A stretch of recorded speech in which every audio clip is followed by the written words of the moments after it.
We turn now to the latest in the war in Ukraine. Russia says it will reduce combat operations around Kyiv and the northern city of Kharkiv. This follows a round of peace talks in Turkey. However, more explosions occurred just outside of the capital overnight.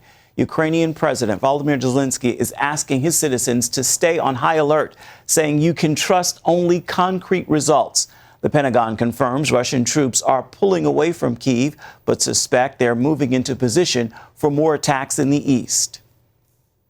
Our assessment is that their intention is to reposition forces and bolster their efforts elsewhere. The peace talks are expected to resume. Ukraine has offered to remain a neutral state, meaning it won't join NATO, in exchange for security guarantees. Meanwhile, more than 4 million Ukrainians have left the country.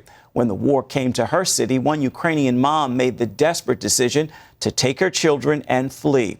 When she crossed into Poland, her family received a warm welcome and comfort from Operation Blessing. When the war started, at first it was just around us in Kharkiv and in big cities. We just heard something from afar. I didn't see the need to leave my homeland. Then, an artillery shell hit our street. For Ksenia and her kids, the danger continued to increase. 2 power poles fell and our electricity went out. For 3 days, we didn't have lights or communication. Houses on neighboring streets began to burn, and an artillery shell hit the house next to ours. The war came to our city. As Ksenia watched the war unfold, her main concern was keeping her children safe. It's scary because I'm going into the unknown. And when you have small kids, it's very hard. All I wanted was to leave because of the explosions and bombs. The noise was terrifying. Ksenia made the difficult trek to the Polish border, where she was met by a team from Operation Blessing.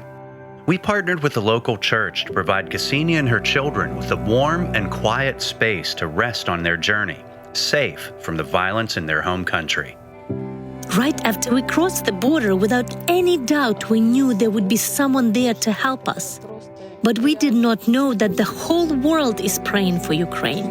So many people care about us, and we are also praying.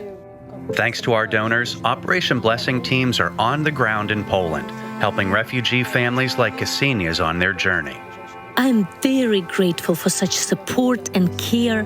It is so needed, and we love you for it. We love you, and the world is indeed praying for Ukraine. Gordon?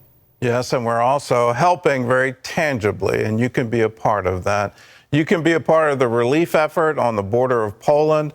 We're also reaching out to other centers. If we can get the Orphans Promise map, you can see all the places where Orphans Promise has been working, and these are established centers. These aren't startups right now. We need to get them the supplies that they need. You can see on the border of Poland, there's our main warehouse. We're actually shipping supplies from that warehouse back into Ukraine, as well as helping the flood of refugees that are coming across the Polish border. We're looking to open new efforts in Romania, Moldova, Hungary, Croatia, and it's all made possible because people like you care enough to give. So if you'd like to be a part of it, all you have to do is call us, 1-800-700-7000.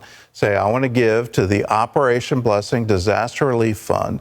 You can write to us at CBN Center, Virginia Beach, Virginia, 23463. You can text OB Crisis to 71777, or you can just go to our website, cbn.com. There's a place where you can designate your gift to the Operation Blessing Disaster Relief Fund. Do it now. Be part of helping those in such desperate need. 1-800-700